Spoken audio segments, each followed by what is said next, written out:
प्यारे बच्चों, डाक द्वारा व्यापार में अभी तक हमने पढ़ा कि डाक द्वारा व्यापार क्या होता है, इसकी परिभाषाएं, इसकी विशेषताएं एवं लक्षण। आज के टॉपिक में हम पढ़ेंगे डाक द्वारा व्यापार का संगठन एवं कार्य प्रणाली। इस प्रकार के व्यापार में सफलता के लिए व्यवस्थापक को कुशल, परिश्रमी एवं सफल विज्ञापन होना आवश्यक है, क्योंकि डाक द्वारा व्यापार में जितना अच्छा विज्ञापन होगा उतना ही अच्छा व्यापार होगा। इसमें अधिक पूंजी की आवश्यकता नहीं होती और एक छोटे से कार्यालय, भंडार गृह से ही इसमें कार्य चल जाता है। इसमें अगर काम अधिक आए तो कुछ कर्मचारी साथ में सहायता के लिए रख लिए जाते हैं।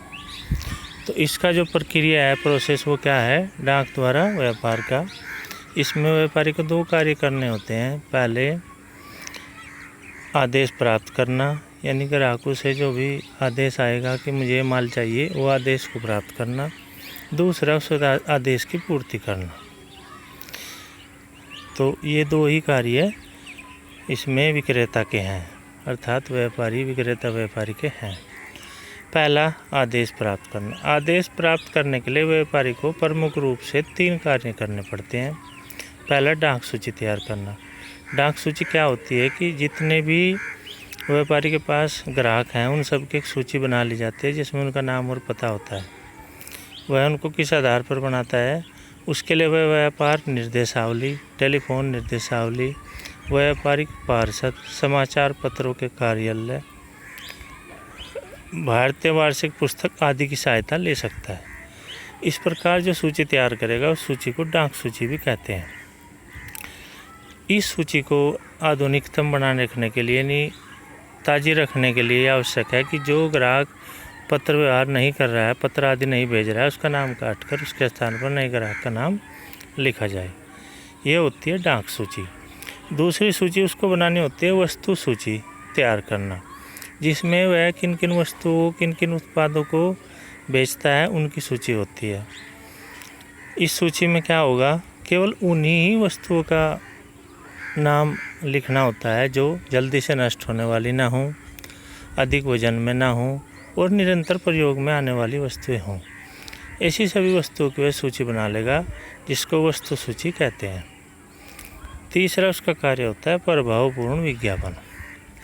विज्ञापन ही डाक द्वारा व्यापार की जीवनदायिनी शक्ति है, अर्थात डाक द्वारा व्यापार तभी जीवित रह सकता है अगर उसमें विज्ञापन है, क्योंकि बिना विज्ञापन के तो कोई और माध्यम है नहीं कि ग्राहक को पता लग जाए कि कौन सी वस्तु कहाँ पे मिल रही है, कौन सी वस्तु अच्छी है, कौन सी वस्तु अच्छी नहीं है।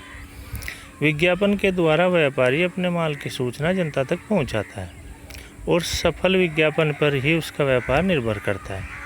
अतः व्यापारी अपने वहाँ विज्ञापन करने के लिए विशेषज्ञ रखता है जो इसी कार्य को करते हैं, जो हमेशा नए ढंग से विज्ञापन समाचार पत्रों, पत्रिकाओं, रेडियो तथा मुद्रित साहित्य के द्वारा करता रहता है और अधिक से अधिक ग्राहकों को माल करने के लिए आकर्षित करता है।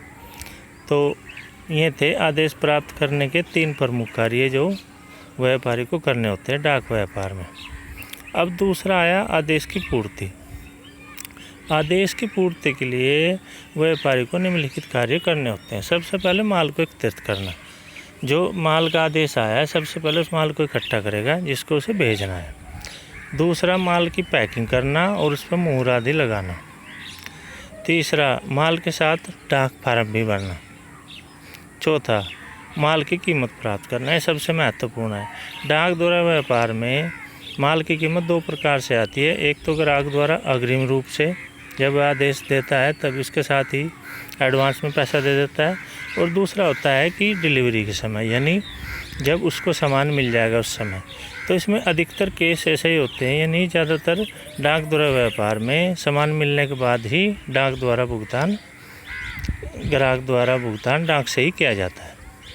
तो ये थी डाक द्वारा व्यापार का व्यापारिक संगठन।